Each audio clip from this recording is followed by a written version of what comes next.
Hi everybody, it's Mr. Ryan. Hope you're having a great day today. It's time for our third Chess at Home video lesson. So this week we're going to be talking about the pawns. So as usual, let's read our story and see about the pawns. The pawns were King Chomper's and King Shaky's children. Both kings had 8 children each. The pawns were sweet little kids who loved to have fun. They loved eating food, counting jewels, and playing outside. They really liked to run around the yard and race each other. Both kings loved to see their pawns race on that checkered lawn between their castles. One day King Chomper lined his 8 children up in front of him. King Shaky did the same with his children on the other side. Both sides were ready to race. Each team wanted to see who could get to the other side of the checkered lawn first. Ready, set, go! All the pawns started running in all different directions. They all bumped into each other and made a huge pawn pile. This was not working. A pawn pile was not fun at all. The kings had an idea. Each pawn should have their own lane. The pawns need to race straight ahead in their own lane, moving very carefully, one step at a time. The pawns wanted to move like their kingly fathers did, one step at a time, but they could only move forward, so they didn't up in a pawn pile. The pawns loved being in their lanes and only moved forward. They did not like racing sideways or backwards. They wanted to move forward to get to the other side so that they could win the race. The pawns were also given an amazing little bonus. Pawns can get a head start in the race by moving 2 steps on their first move if they want to. It makes the racing much more fun. It's one of their favorite things to do. But soon enough, the pawns ran into some trouble. With 2 teams moving towards each other from opposite sides of the same field, they ran into each other and became locked. Oh no, locked! When a pawn is locked with another pawn that is right in front of them, they cannot move anywhere. Oh geez, what should these pawns do? When this happened, they yelled out, 1, 2, 3, locked! And the pawns were stuck, toes to toes and nose to nose. They could not go around each other. They could not jump over each other. And they could never go backward during a race. They also couldn't push into the pawn in front of them. They had to stay locked in their own squares. What did they do then? How did they become unlocked? To solve the problem, King Chomper and King Shaky taught their pawns a secret handshake that would unlock them. Tap your nose 1, 2, 3, then shake hands diagonally. The pawn that said the rhyme got to move through the corner of the square where they're standing.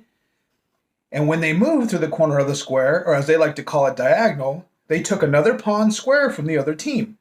The pawn that lost their square was captured. The captured pawn got to go off the board and be a cheerleader for their own team. Hooray! The pawns continued to race, and sometimes they moved diagonally and captured one another's team's pawns.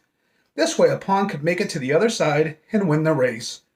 All the pawns had so much fun with these amazing moves. They could make it all the way to the other side of the lawn and finish the race. The end. Now let's see what this looks like on the chessboard. All right, everybody, we have our chessboard set up here.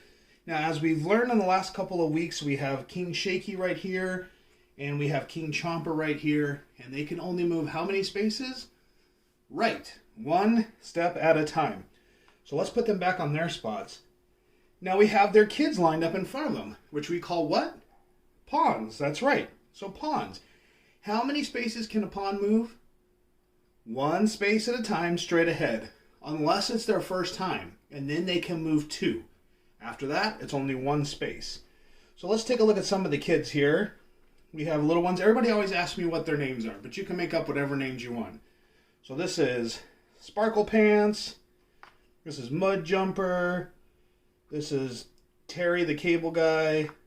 This is Superstar Jake, whatever you want to name them, okay? It's up to you. You guys can name them on both sides. Now remember, in the game of the chess, who gets to go first? The light side gets to go first. So we're going to switch it around like this, and I'm going to move my pawn. All right? So I'll move this guy right here. We'll call him Speedy. I'm going to take my head start bonus and move 2 spaces. Now we are going to have King Shaky's pawn. He's also going to move 2 spaces. Now we can't go anyplace, so what do we call that? We call it being locked. You can put your fingers together and say locked. They're locked right now. So I'm going to move my next guy out 2 spaces on his first turn, and King Shaky will do the same. Now these pawns are locked and they can't go anywhere. But if you remember in the story, tap your nose, 1, 2, 3, move your pawn diagonally. On my turn, I can move diagonal and capture this pawn and take him off the table. Now he's going to come over here and sit out on the sideline and cheer for his team. So that's how we move the pawns in the game. Now if we're racing our pawns, this pawn could move forward just like this, but when it's the next team's turn, he can go tap your nose, 1, 2, 3, move your pawn diagonally, and he can capture my piece and take it off the board.